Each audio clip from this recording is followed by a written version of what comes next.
We have an actual Crystal Beast deck for you guys. I didn't think I would ever see the day. Scrap Dinos and, well, some other interesting little decks out here that have been having success. Make sure you guys smash the living crap out of that subscribe button so you guys don't miss out on more awesome content. The first deck we're going to be looking at here is, you guessed it, Crystal Beast. Now, to be honest with you, the Crystal Beast structure deck hits a wee little bit differently. This deck becomes a little bit more widely available, which I think is going to be honestly a good thing out here. Trust me when I say this, there are a lot of connoisseurs of Crystal Beast out here that just really enjoy this deck, and it'll be a good opportunity for them to want to just have some fun. So we have triple copies of Ash Blossom and Joy Spring, one Amber Mammoth, one Amethyst Cat, one Cobalt Eagle, one copy of the Emerald Tortoise, two copies of the Rainbow Dragon, two Ruby Carbuncle, triple copies of Sapphire Pegasus, one Topaz Tiger, then we got one Crystal Master, one copy of Malefic Rainbow Dragon. Honestly, being able to deploy a 4K body feels pretty good. We have one Rainbow Dark Dragon, and then two copies of Rainbow Dragon, with two copies of Elemental Hero Neo. So yeah, you'll be able to do some Neo's future shenanigans. We got one Rainbow Ruins, two Crystal Beacon, triple copies of Crystal Bond, one Crystal Promise, one Crystal Tree. Holy crap, we're in a time capsule here. Two copies of Foolish Bro Goods, one Mystic Mine, two copies of Neo's Fusion, triple copies of Rainbow Bridge, and then we actually have triple Crystal Conclave, triple copies of Infinite Permanence, and we have one Rainbow Bridge of Salvation. Alright, so you'll get some free amazing value out of this card for, you know, actually being able to resolve it via Foolish Bro Goods. We also have one Underworld Goddess, one Saruja, one Nightmare Unicorn, one IP, one Cherubini, one Apo, one Pain Gainer with 1/7 Sins, one Dugaris, one Baguski, one Ravenous Tarantula, one Chidori, one Gaga Cowboy, one Overdragon, and one Rainbow Neos. And we got triple Droll, triple Spacewalk, one Advanced Dark, one Change of Heart, triple Dark Ruler, one Arby's Feathers, one Rainbow Bridge, and two copies of Torrential Tribute here, wrapping up our Crystal Beast list. Next up here is Scrap Dino. We're actually playing Nemesis Keystone. Target one of your banished monsters except for Nemesis Keystone. Special summons card, and if you do, shuffle that target back into the deck. If something gets banished that we need to recycle here, we can get some pretty interesting value here. If this card is currently banished and was banished this turn, you can add this card to your hand. So we actually get a recurable body back here, and the ability to shuffle back some interesting little card interactions here. Actually, kind of a little interesting card for Dino. So we have one Animador Archosaur, one Artifact Scythe, two copies of Ash Blossom and Joy Spring, triple copies of Baby Cerosaurus, one Pankratops, two Effect Veilers, one Giant Rex, one Miscellaneous Cerosaurus, one Nemesis Keystone, one Space Rock with one Pterodon, one copy of Scrap Chimera with one Refrigerator, two copies of Scraptor, then we got triple copies of Oviraptor, one copy Token Collector, two Ultimate Conductor Tyranno, one Called by the Grave, two Double Evolution Pill, triple copies of Fossil Dig, one Gold Sarcophagus, one Harbeast Feather Duster, triple Lost World, one Raigeki, one Terraforming, two copies of Twin Twisters, and two copies of Curse Seal, the Forbidden Spell here. Down in the next trick, we have one Secure Garden, one Scrap Wyvern, one Link Kribo, one Nightmare Phoenix, one Algae Fibrex, one Boral Sword, one Artifact Dagda, one Apo. We have one Gallant Granite, one Logia with one Dolka, one Dweller, one TG Wonder Magician, one Netcherry Beast, and one Borreload Savage Dragon.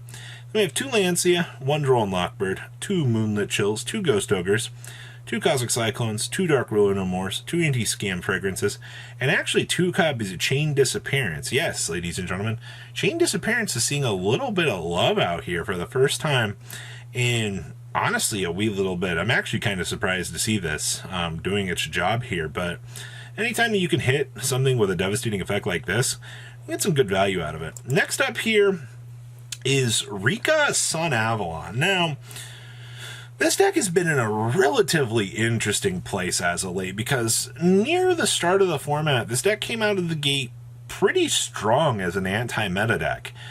We saw the deck take over Euros, and a lot of people were very shocked to see this, but as of late, it feels like the deck has been getting power crept or the deck just hasn't had much of a grand appearance as of late. And I mean, obviously, you know, the field spell lets you tribute your opponent's stuff, Rivalry of the Warlords for Floodgates. I mean, this deck still does pretty good at building the boards. It just kind of feels like it fell out of favor, per se.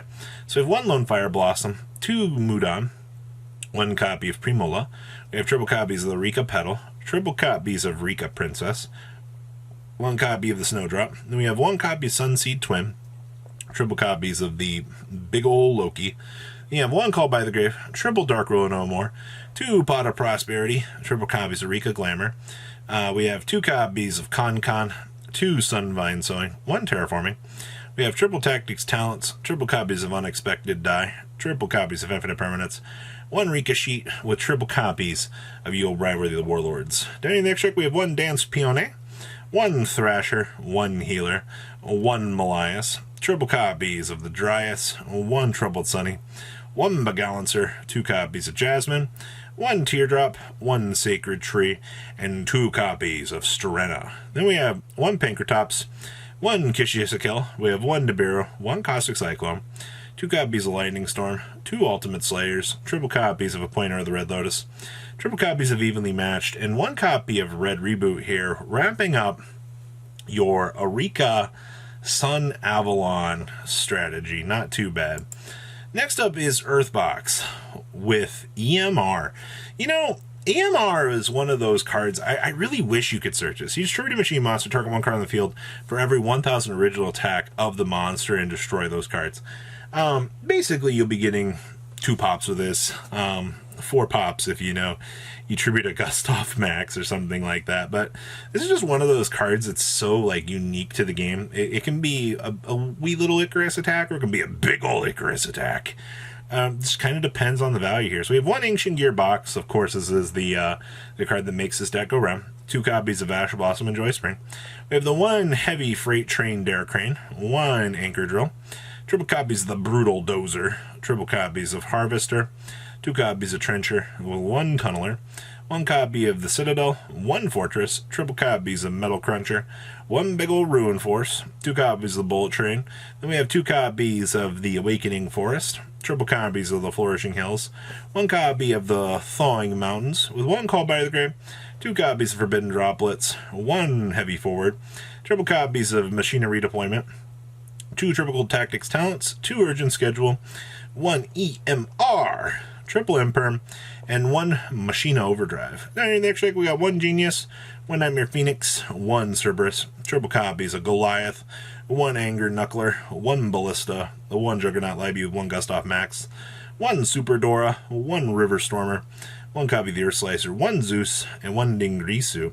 Then we have 1 Artifact Lancia, 1 Dimension Shifter, 1 Drone Lockbird, 2 Nibirus, triple copies of Crossout Designator, 1 Arby's Feather Duster, 1 Lightning Storm, 1 EMR, 1 Red Reboot, and triple copies of Rivalry of the Warlords. Wrapping up your Machina Infinitrack concoction. I'm still very happy to see that this deck is doing well out here. And the last we have is, it's Golden Lord Shenanigans with Gloat Bloom.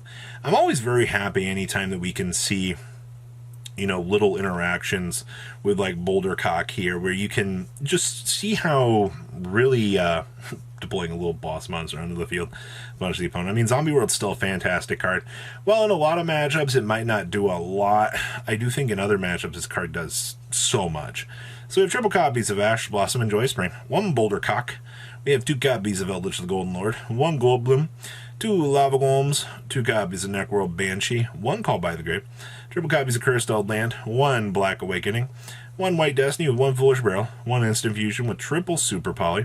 We have 2 Triple Tactics Talents, 2 Zombie Worlds, triple copies of Conquistador, and then we have 2 triple Scarlet Sanguine, 2 Aguero, triple Rivalry, and triple copies of Skill Dream. Then in the extra deck we have 1 Lina, 1 Linkuriboh with 1 Link Spider, 1 Nightmare Phoenix with 1 Avendred Savior, 1 Gustav Max with 1 Zeus, 1 Pallades, 1 Starving Venom with 1 Dracos to play, 1 Mudmud, 1 Millennium Eyes, 1 Garuda, 1 Golden Matterlord, 1 Draco Nethersoul with triple Sphere Mode, 2 Token Collectors, 1 Cosmic Cyclone, 2 Twin Twisters, triple Gozen Match, 1 Red Reboot, and triple copies of Solemn Judgment. Wrapping up, really, this interesting chunk of deck profiles for you guys out of the block.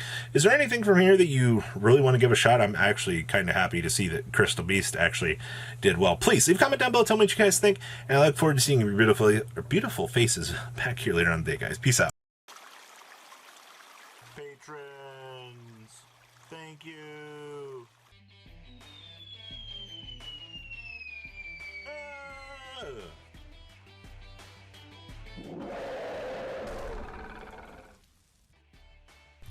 Thank you so much for watching. Check out these other videos.